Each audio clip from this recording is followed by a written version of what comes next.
Hi guys, welcome to the channel. My name is Will, and in this particular video, what I want to do is to sort of take a slightly different approach to the kind of technology that I typically go over, that being namely C Sharp and even C++, and also technologies like DirectX. But in this particular video, what I want to do is actually introduce you guys to the realms of FPGAs and VHDL. We're looking more at the hardware engineering side of things. We're taking a little break from software development on its own purely, and we're going to kind of look at this overall encompassing idea of engineering.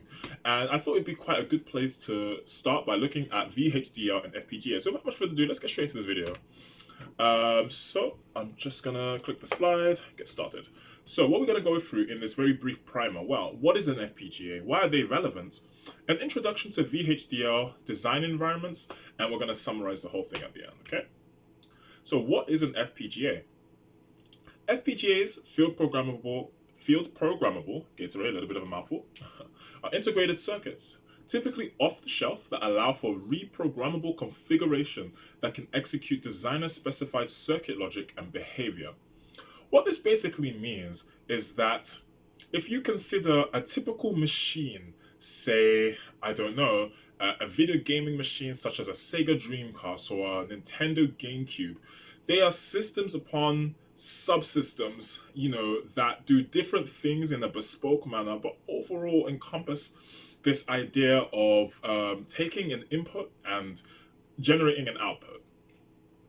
Now, if you consider that custom piece of hardware, say for a Nintendo GameCube, we can look at FPGAs as sort of the other side of the spectrum. It is a generic, it takes a more generic approach by offering the designer configurable circuit logic, which you can use in any infinite amount of complexity or simplicity in order to basically create circuit logic. And because FPGAs are off the shelf in nature, and we're going to kind of look at the advantages of this, it just basically means you don't need custom hardware in order to design, debug, and deploy your circuit designs. You can just use this a solution of an FPGA, and you can use what we're going to look at, which is VHDL in a minute, to design your combinational logic in order to create customizable circuitry, which can even emulate the behavior of some specialized circuits. It's quite interesting stuff, really. So an FPGA can be configured using a design language called VHDL, which stands for Very High Speed Integrated Circuit Hardware Description Language. Now, this is quite important, not to be mistaken for a programming language. VHDL does not configure software per se, but rather configures hardware, and so distinguishes itself from a typical programming language such as C Sharp, Python, or Java. So we're not really dealing within the realms of parsing software, but rather we are designing circuits. So we're dealing with hardware when we're talking with VHDL and FPGAs. Why are FPGAs relevant? So the utilities of FPGAs are apparent when it comes to tasks such as prototyping hardware, as an example. At a high level, you can consider an FPGA like a blank canvas, sort of like what I was saying earlier.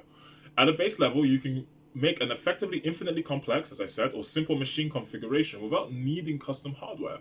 You have the access to design combinational circuit logic in order to basically get the same kind of behaviors that you would get from a custom or maybe an embedded machine. Although, with that being said, which we're going to also go into, it doesn't mean it's easy. It's quite a difficult endeavor, and it's quite demanding. But we're going to go into the advantages and disadvantages a little bit later into the slides. So simple design, what did I write there? Simply design the machine configuration, configuration logic in VHDL and deploy it onto your FPGA. Seems simple at a high level. Time and money is therefore saved, which is an advantage, which is advantageous, as I said, for a company. So we could say, for rapid application development or prototyping, it's advantageous to consider FPGA technology as they are time efficient and they are money efficient too. Saves you needing custom hardware. Considerations. Should I use an FPGA for my project? So generally, the need for an FPGA depends, so that's kind of a cop-out answer, but it is the truth. It depends on the situation. As such, with many software programming languages, if a company wants to create a new application, platform, or service, then FPGAs could fit the bill. It really depends on the nature of the project that you're working on. So we're going to go through some drawbacks and advantages of utilizing FPGA technologies for a project or product. Again, it's a very high-level primer just to get your mind kind of familiar, introduced to the concept of FPGAs and VHDL. And in subsequent videos, we'll be diving a little bit deeper, but this is just glossing the surface. So some advantages of FPGAs: they are fairly inexpensive relative to the ratio between custom PCB fabrication, so printed circuit boards, versus revisions of a PCB. So what do I mean? If you need to, say you need a custom piece of logic, circuit logic, and you would go in the more traditional route of designing a PCB. You have to design that PCB using some sort of software, maybe like KiCad, and then you would have to then deploy your design of your circuit and fabricate that circuit, and then you'd have to test that it works. Physically speaking, you may have to run some continuity tests or something like that. If you find that there's a bug in your circuit logic that you didn't pick up while you were designing, you're going to have to go back, correct the errors, and then refabricate the circuit, something which I am familiar with, as when I was studying in university, I actually did that. I had to design a PCB. It was actually a solar tracker, and I think there was like a bug, in the circuit logic. It wasn't really working, so I had to go back into the software I was using, redesign, or should I say, kind of like debug my design, and then go back and refabricate the PCB. All this took time. It really did. It wasn't as simple as, say, with an FPGA. When you're dealing within the realms of VHDL, you can draft machine or IC designs, change it depending on the need of the product, and you can debug it without really needing to refabricate a whole board. The FPGA is generic in nature and can be reconfigured depending on the needs of the designer. Drawbacks: it's not easy. Excuse me. It's not easy by any stretch of the imagination to design hardware. As with many high-level technical skills, a fundamental understanding of hardware configuration, IC, integrated circuits, and the nuances of circuit principles is a must in order to achieve any valuable result. VHDL demands the prowess of an engineer with the experience to make sense of more complex environments and the tenacity to persevere. So VHDL is quite a hefty endeavor.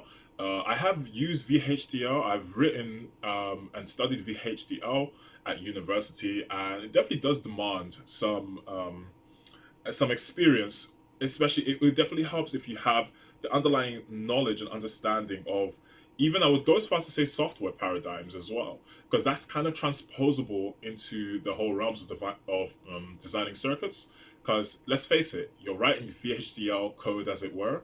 It's almost like writing software, right? So having that kind of mindset definitely helps. Design environments. There are some options when it comes to choosing a design environment to write VHDL. Siemens, I'm not too sure how you pronounce that, Model Sim. So we have Model Sim, courtesy of Siemens, I'll say for now, and we also have the Intel route, Intel FPGA Edition software, which is most likely what I'll be using for demonstration purposes throughout this walkthrough, if we go through some of the more nitty-gritty of writing VHDL code, and I'll see if I can leave some links in the description if anyone's interested.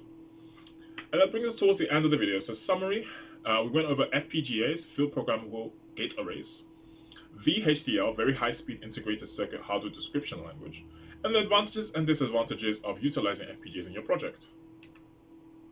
And there are some references there. So this was a very gentle primer just to get you a little bit familiar with the concepts of VHDL and how that is utilized to actually design circuit logic. I hope you found this video educational, if not entertaining even, and do stick around because I'm quite keen on extending this series, getting a little bit more deeper into the realms of writing VHDL for FPGAs. So stick around the series. My name is Will. Feel free to add me, connect with me, or follow me on LinkedIn. Link will be in the description, and I hope you all have a great day. Thanks very much for watching. Bye bye for now.